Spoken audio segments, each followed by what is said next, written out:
Toujours plus d'actu sur BX1 +. On va revenir sur la question des violences policières maintenant, avec un débat public qui a été organisé hier soir avec le collectif des parents contre les violences policières qui a réuni une dizaine d'intervenants sur ce sujet-là avec des hommes et des femmes politiques, des représentants de la police, des experts.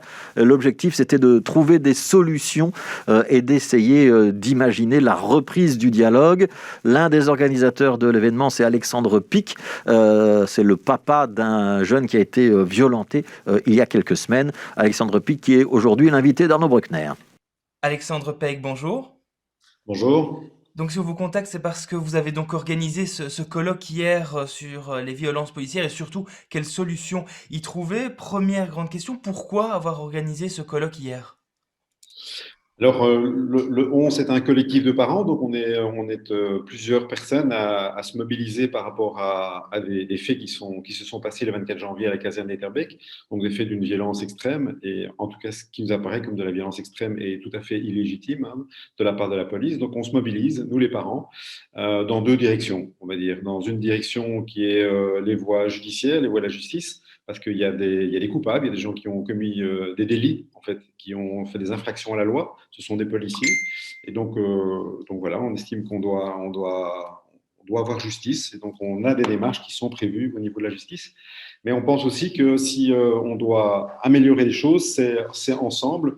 Dans l'ensemble, il y a la police. Il y a la police, il y a les parlementaires qui font les lois, il y a les associations de terrain qui connaissent bien la situation.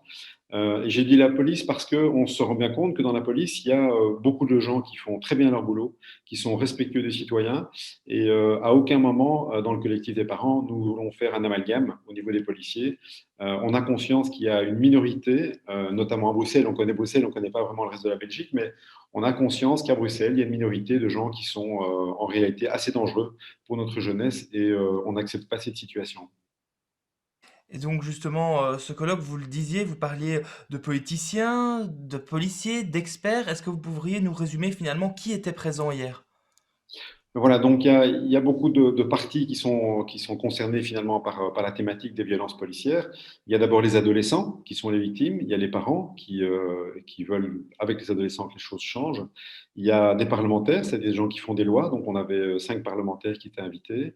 On a la police, comme je vous l'ai dit, la police est un acteur qui est directement concerné par les violences policières, notamment parce que les violences policières créent un fossé grandissant avec les citoyens.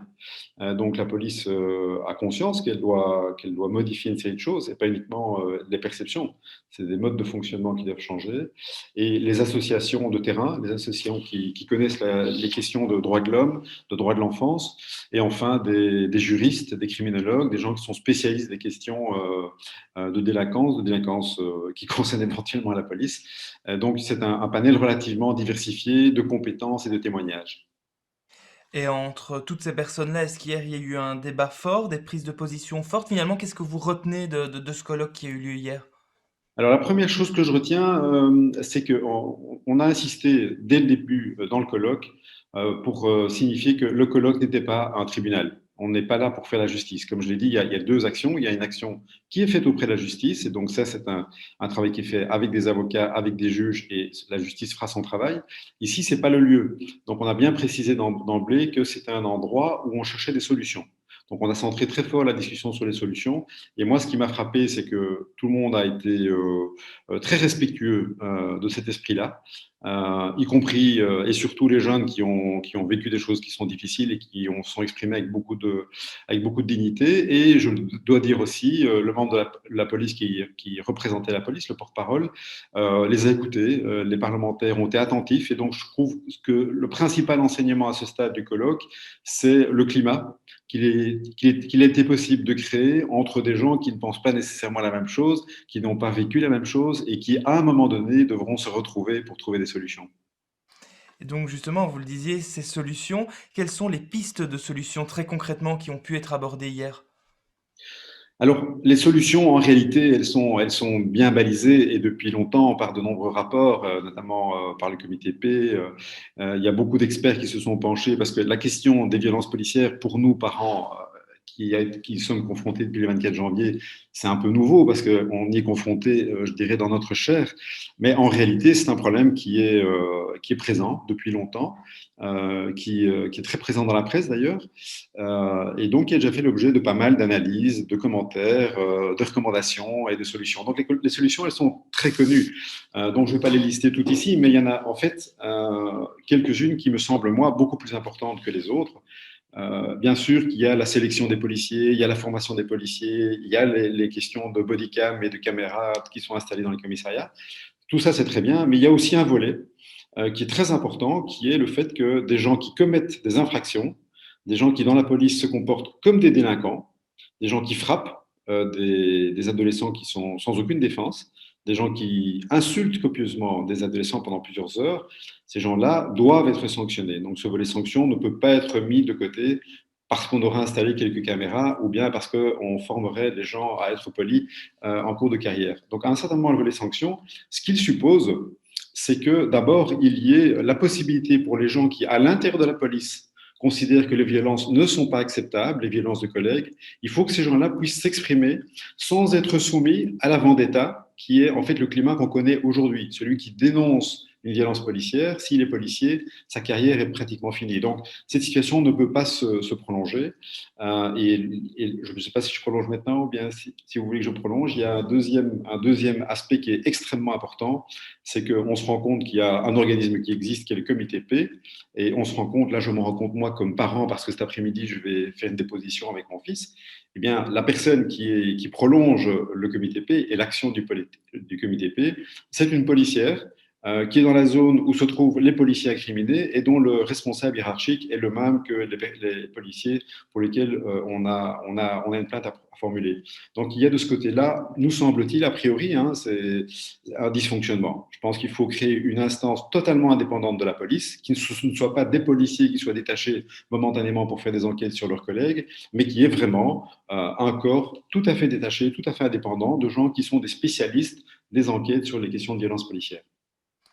Et alors, si on revient à votre cas très personnel, on vous entendait dire là tout de suite que vous alliez vous rendre avec votre fils pour faire une déposition, car justement, votre fils était dans l'une de ces manifestations que vous avez dit et a été arrêté. Si vous savez un peu nous expliquer pourquoi cet intérêt personnel sur ces questions-là et votre parcours personnel autour de ces questions, justement.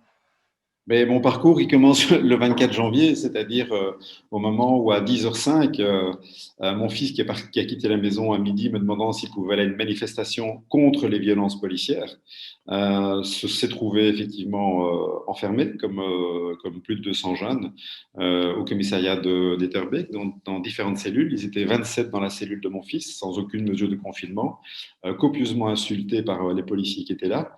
Et à un moment donné, il y a une dizaine de policiers qui, armés, casqués, matraques, et la moitié étant habillés en Robocop, rentrent dans la cellule, appellent un des garçons qui est là, qui est terrorisé depuis 2 heures et qui regarde ses chaussures, quasi en pleurs. Ils le prennent et en fait, ils le giflent, ils le balayent. Il lui balaye les jambes, puis il se retrouve au sol, et là, il reçoit des coups de pied. Donc ça, c'est ce à quoi a assisté mon fils. Et celui qui s'est levé pour aider son ami en disant au policier, vous ne pouvez pas faire ça, vous devez arrêter, lui-même reçoit une gifle et se fait balayer. Donc ça, c'est la violence qu'on a entendue. Et ce qui nous a frappé dans cette violence-là, c'est la façon, la grande aisance avec laquelle les policiers faisaient les choses. C'est-à-dire qu'ils frappaient, ils en rigolaient ensemble. Et donc, ils donnaient l'impression d'être comme à la maison. Et ces sentiments-là nous a donné à nous l'impression qu'en fait, ils n'avaient aucune peur et qu'ils se sentaient dans l'impunité. Et ça, c'est problématique. Et cette réalité de l'impunité, c'est une impunité de fait. C'est pas, on leur donne pas le droit de frapper, mais de fait, ils ne sont pas poursuivis. C'est dans les chiffres. Donc, entre-temps, on s'est renseigné, on a pu constater qu'effectivement, il y a de nombreux cas de violence policière. Il y a très peu de plaintes parce que les gens ne portent pas plainte, ils n'ont pas l'argent, ils n'ont pas l'accès aux avocats, ils savent qu'il y a très peu de chances que ça aboutisse. Et en réalité, c'est ce qui se passe. Donc, dans les plaintes qui sont néanmoins déposées, il y a près de 95% de plaintes qui débouchent sur des non-lieux et 4 ou 5% sur des sanctions. Donc c'est tout ça qu'on voudrait modifier. Alexandre Peck, merci. On le rappelle, donc vous êtes le représentant du collectif des parents contre les violences policières qui regroupe en fait 11 parents de jeunes présents et arrêtés lors de cette manifestation dont vous venez de parler. Vous me disiez, il y a 6-7 collectifs du même genre qui existent également à Bruxelles. Merci à vous en tout cas. Bonne journée.